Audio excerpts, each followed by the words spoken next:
Bom dia, pessoal. Vamos iniciar a nossa 17ª aula hoje e vamos falar hoje sobre a estabilidade dos átomos. Então, na natureza, vocês lembram da tabela periódica que eu passei para vocês?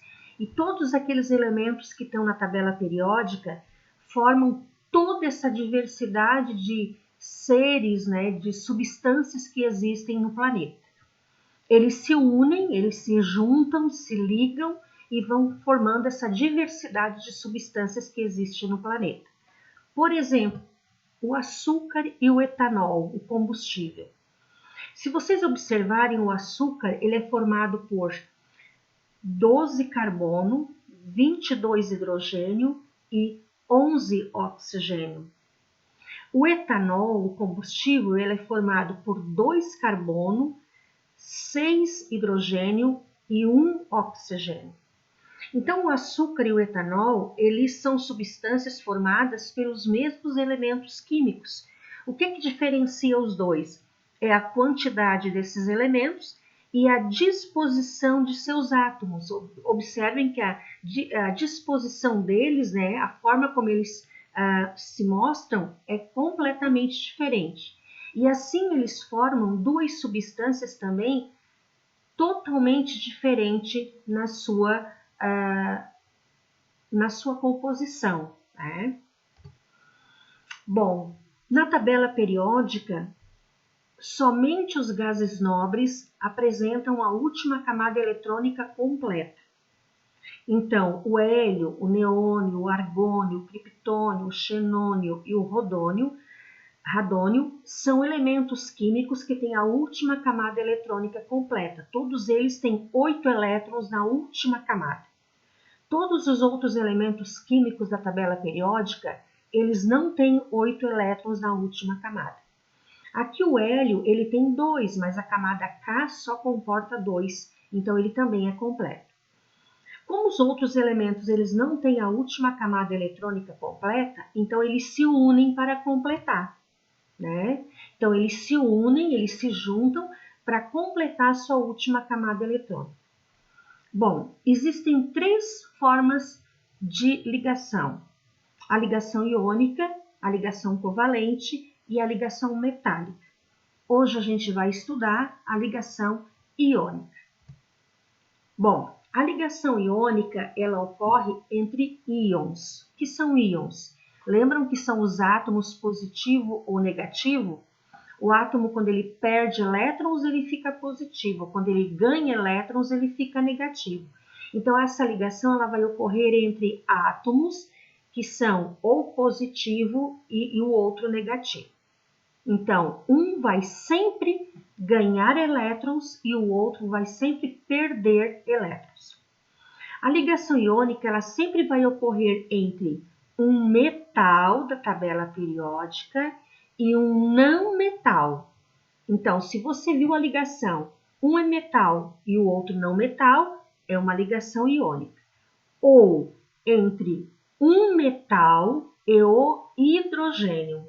Então, sempre que eu ver um metal e um hidrogênio, eu sei que é uma ligação iônica.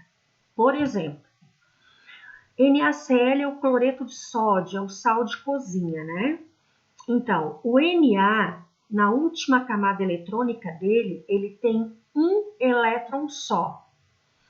E o cloro, na última camada eletrônica dele, ele tem 7 elétrons. Então, o que o sódio faz? Ele doa este elétron que ele tem, ele perde para o cloro. No momento que ele perde, o sódio fica positivo e o cloro fica negativo. Então, há uma ligação iônica, porque um vai ficar positivo e o outro vai ficar negativo. O metal sempre tem a tendência a perder elétrons. Então, o metal, a tendência dele é sempre ficar cátion, positivo. E o não metal, ou ametal, ele ganha esse elétron, então ele vai ficar negativo, que é o caso do NaCl. Olha só. Então, o Na ele doou, né? Doou um elétron para o cloro. Então, o Na vai ficar positivo e o cloro vai ficar negativo. Outro exemplo é o cloreto de magnésio, né? O cloreto de magnésio, ele tem 2 elétrons na última camada e o cloro tem 7 elétrons na última camada. Só que não esqueçam que aqui, ó, é MgCl2, então eu tenho 2 cloro. O magnésio vai doar 1 elétron para cada cloro. E aí completa a última camada eletrônica. Então, o magnésio doou, ele fica positivo. O cloro recebeu, ele fica negativo. Né?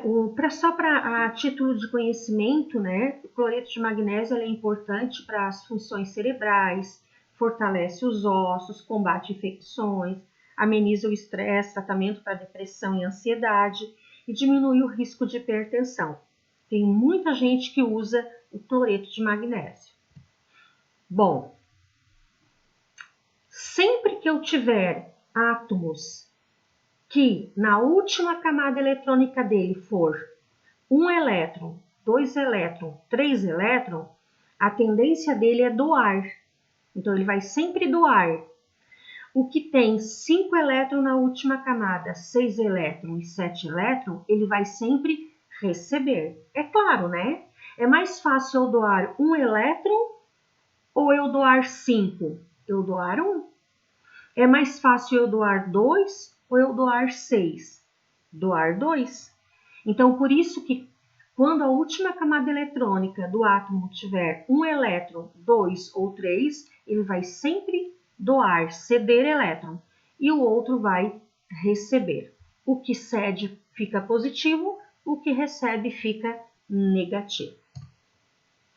Vocês vão fazer a atividade da apostila da página 9, a atividade 1, 2 e 3. Só as respostas no caderno. Uma boa semana para vocês.